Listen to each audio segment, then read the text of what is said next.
చూస్తున్నారు అమెరికా అధ్యక్షుడు Donald Trump ఒక కీలక ప్రకటన చేశారు.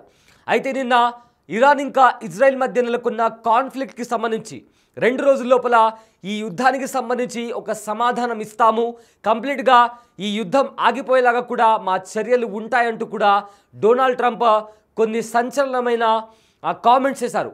కానీ ఇప్పుడు 2 రోజులు కాదు 2 వారాల గడువు కావాలంటూ కూడా ట్రంప్ కొన్ని కీలకమైన వ్యాఖ్యలు చేశారు. అయితే దీంతో ట్రంప్ ఎందుకు వెనక్కి తగ్గారు అనే క్వశ్చన్ రైజ్ అవుతుంది. అయితే యుద్ధంలోకి ఎంట్రీపై నిర్ణయానికి 2 వారాల గడువు అంటూ కూడా ఇప్పటికే ట్రంప్కి సంబంధించిన వైట్ హౌస్ ప్రధాన కార్యదర్శి కూడా వెల్లడించారు. అయితే 2 వారాల్లో మిలిటరీ యాక్షన్పై కూడా నిర్ణయం తీసుకుంటామంటూ కూడా వైట్ హౌస్ నుంచి అధికారిక ప్రకటన వచ్చింది. నేషనల్ సెక్యూరిటీ కౌన్సిల్తో ట్రంప్ భేటీ అయ్యారు. ఆ భేటీలో దానికి సంబంధించి కూడా అసలు ఎగ్జాక్ట్గా ఏం జరుగుతుంది అని దానికి సంబంధించి కూడా తీవ్రంగా చర్చించారు అధికారులతో ట్రంప్. ఆ తర్వాత నిన్నటి వరకు కూడా కేవలం 2 రోజుల్లో ఇరాన్ పైన మేము విజయం సాధిస్తామని చెప్పిన ట్రంప్ ఇవాళ అదే విషయానికి వచ్చేసి అమెరికాకి సంబంధించిన వైట్ హౌస్ ప్రతినిధి కరోలిన్ లీవిట్ 2 రోజులు కాదు 2 వారాల గడువు కావాలి. అయితే 2 వారాల లోపల అమెరికా మిలిటరీ యాక్షన్కి సంబంధించి ఎలాంటి స్టెప్స్ తీసుకోబోతుంది అనే దానికి సంబంధించి కూడా ఒక క్లారిటీ ఇస్తామంటూ కూడా ఇప్పటికే కరోలిన్ లీవిట్ చెప్పడం జరిగింది. సో దీంతో ఎందుకు ట్రంప్ వెనక్కి తగ్గారు అనే ఒక క్వశ్చన్ మార్క్ రైజ్ అవుతుంది. అయితే వారం రోజుల్లో ఇరాన్తో అమెరికా చర్చలు జరుగుతుంది. ఈ వారంలో కీలక పరిణామాలు ఉంటాయి. అయితే 2 రోజుల కిందట కూడా ట్రంప్ చేసిన ప్రకటన, ఆ తర్వాత వైట్ హౌస్ నుంచి వచ్చిన ప్రకటన 2 కూడా భిన్న అభిప్రాయాలను చూపిస్తుంది. అయితే ఇప్పుడు రాబోయే 2 రోజుల్లో మొదటి వారం మాత్రం చాలా కీలకంగా మారబోతుంది. ఈ మొదటి వారంలో ఇరాన్తో చర్చలు జరుగుతాయి. ఆ చర్చల్లో కీలకమైన పరిణామాలు ఉంటాయంటూ కూడా వైట్ హౌస్ నుంచి అధికారిక ప్రకటన వచ్చింది. అయితే ఇక్కడ నిన్న ట్రంప్ ఏం మాట్లాడారు అంటే ఆయన 2 రోజుల గడువు అంటూ కూడా ఆయన చెప్పారు. 2 రోజుల్లోగా ఖచ్చితంగా ఈ యుద్ధం, ఈ కాన్ఫ్లిక్ట్ ఏదైతే ఉందో ఆ కాన్ఫ్లిక్ట్కి ముగింపు పలుకుతామంటూ కూడా ట్రంప్ చెప్పడం జరిగింది. కానీ ఈ లోపల వైట్ హౌస్ నుంచి అధికారిక ప్రకటన వచ్చింది. ఇంకా 2 వారాలు పడుతున్నట్టు కూడా వైట్ హౌస్ అధికారిక ప్రతినిధి కరోలిన్ లీవిట్ చెప్పారు. అయితే నిన్న ట్రంప్ ఏం మాట్లాడారో ఒకసారి విందాం. He said I was going back home to make a ceasefire. Not a ceasefire. We're long beyond ceasefire. And I said, why do you say that? Why would you say ceasefire? It's a bad term to use. Because a ceasefire means like everything's going swimmingly, we'll take a little time off. It's not. We're not looking for a ceasefire. We're looking for a total, complete victory. Again, you know what the victory is. No nuclear weapon. So I thought it was a very badly worded statement by him, and obviously I let him know that. He said I was going back home to make a ceasefire. Not a ceasefire. We're long beyond ceasefire.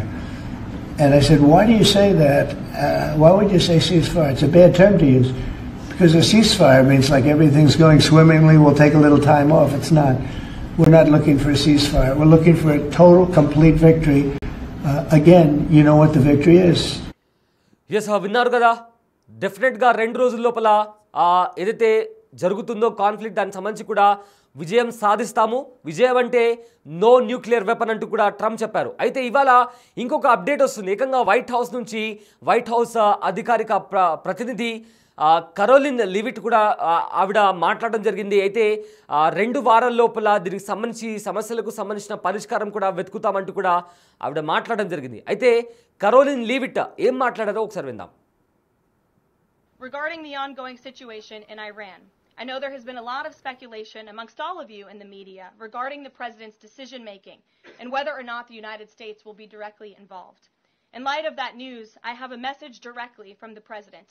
And I quote, based on the fact that there's a substantial chance of negotiations that may or may not take place with Iran in the near future, I will make my decision whether or not to go within the next 2 weeks.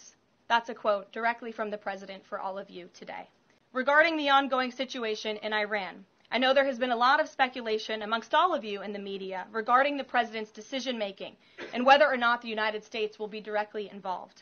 In light of that news, I have a message directly from the president, and I quote, Based on the fact that there's a substantial chance of negotiations that may or may not take place with Iran in the near future, I will make my decision whether or not to go within the next 2 weeks.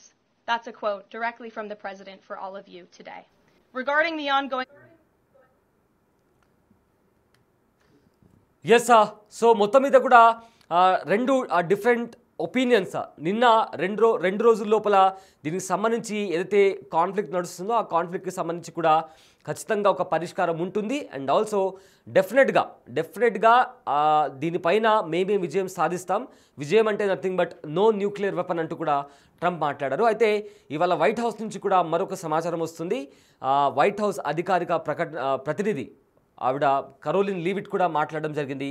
అయితే 2 వారాల గడువు దీనిపైన అమెరికాకి సంబంధించిన military action ఎలా ఉండబోతుంది అని చెప్పడానికి 2 వారాల గడువు తీసుకుంటున్నామంటూ కూడా కరోలిన్ చెప్పడం జరిగింది. అయితే ఈ 2 వారాల్లో మొదటి వారం డెఫినెట్గా ఇరాన్తో చర్చలు ఉంటాయి. ఈ చర్చల్లో కొన్ని కీలక పరిణామాలు కూడా చోటు చేసుకోబోతున్నాయంటూ కూడా చెప్పడం జరిగింది. సో ఏంటి, ఎందుకు ట్రంప్ వెనక్కి తగ్గారా అనే క్వశ్చన్ కూడా ఇప్పుడు ఒక పెద్ద చర్చ కూడా మొదలైంది. ఎందుకంటే నిన్నటి వరకు కూడా డెఫినెట్గా అన్కండిషనల్గా ఇరాన్ సరెండర్ అవ్వాలి అంటూ కూడా ట్రంప్ ట్వీట్ కూడా చేశారు. కానీ ఇవాళకి వచ్చేసరికి 2 వారాల గడువు అనేది కూడా చాలా డ్రాస్టిక్ చేంజ్ వచ్చింది. చాలా నిన్న చెప్పిన దానికి ఇవాళ చెప్పిన దానికి కూడా ఎందుకు వెనక్కి తగ్గారు అనే ఒక క్వశ్చన్ కూడా రైజ్ అవుతుంది. సో మొత్తానికి ఖమైనీ ఎక్కడున్నారో కూడా తెలుసు, ఆయన మాకు ఈజీ టార్గెట్ అంటూ కూడా ట్రంప్ చేసిన ట్వీట్ కూడా మనం చూసాం. బట్ ఇవాళ వెనక్కి తగ్గడం అనేది ఏంటి అనేది కూడా క్వశ్చన్ రైజ్ అవుతుంది. అయితే రీసెంట్గా పుతిన్ కూడా మాట్లాడారు. పుతిన్ మాట్లాడుతూ డెఫినెట్గా ఇరాన్ ఇంకా ఇజ్రాయెల్కి సంబంధించి ఏదైతే కాన్ఫ్లిక్ట్ నడుస్తుందో దానికి మేము మీడియేటర్గా ఉండి 2 దేశాల మధ్య సీజ్ ఫైర్ జరిగేలాగా కూడా మేము వ్యవహరిస్తామంటూ కూడా పుతిన్ చెప్పారు. అయితే పుతిన్ చేసిన కామెంట్కి అమెరికన్ ప్రెసిడెంట్ డొనాల్డ్ ట్రంప్ కూడా సర్కాస్టిక్గా అసలు ఫస్ట్ మీ దేశంలో ఏం జరుగుతుందో, మీ దేశంలో ఉన్న ప్రాబ్లమ్స్ కావచ్చు, ఉక్రెయిన్తో మీకున్న సమస్యలు కావచ్చు, అక్కడ జరుగుతున్న యుద్ధానికి సంబంధించి ఫస్ట్ మీ దేశానికి సంబంధించిన సమస్యలు ఏవైతే ఉన్నాయో దాన్ని పరిష్కరించుకోండి, అంతేకాని ఇతరుల దాంట్లో జోక్యం చేసుకోవాల్సిన అవసరం లేదంటూ కూడా చాలా సర్కాస్టిక్గా ట్రంప్ పుతిన్కి చురుకలంటించారు. బట్ కానీ రష్యా ఇన్వాల్వ్ అవ్వడంతోనే దాంతోపాటు ఇరాన్ ఇజ్రాయెల్ పైన చేసిన దాడులతో యాక్చువల్గా ఏం జరుగుతుందో అనేది కూడా దానికి సంబంధించి కూడా నేషనల్ సెక్యూరిటీతో ఒక మీటింగ్ జరిగిన తర్వాత సిచ్యువేషన్ రూమ్లో ఏదైతే ట్రంప్ అధికారులతో మాట్లాడిన తర్వాత దానికి సంబంధించి కూడా రియాలిటీ గ్రౌండ్ బేస్ మీద రియాలిటీ తెలిసిన తర్వాత చైనా కూడా మద్దతు పలికింది. అండ్ ఆల్సో రష్యా కూడా ఇరాన్ వైపునే ఉంది.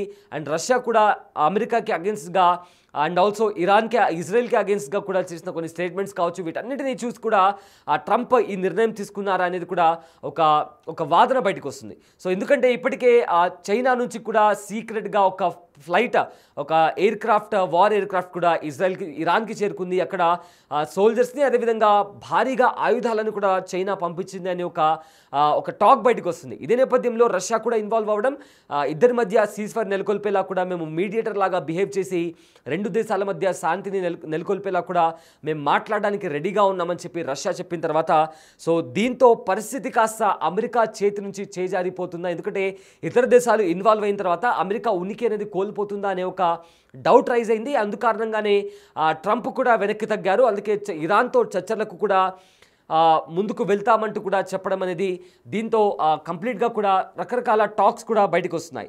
సో కంప్లీట్గా ఇక్కడ ఈ పరస్పర ప్రకటన ఏదైతే జరుగుతుందో రష్యా ఇన్వాల్వ్ అయిన తర్వాత ట్రంప్ కాస్త వెనక్కి తగ్గారు అనే ఒక చర్చ మొదలైంది. దాని తర్వాత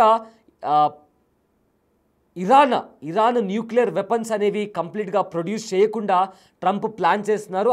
దానికి సంబంధించి ఇరాన్తో చర్చించడానికి కూడా ఆయన 2 వారాల గడువు కూడా తీసుకున్నట్టు తెలుస్తుంది.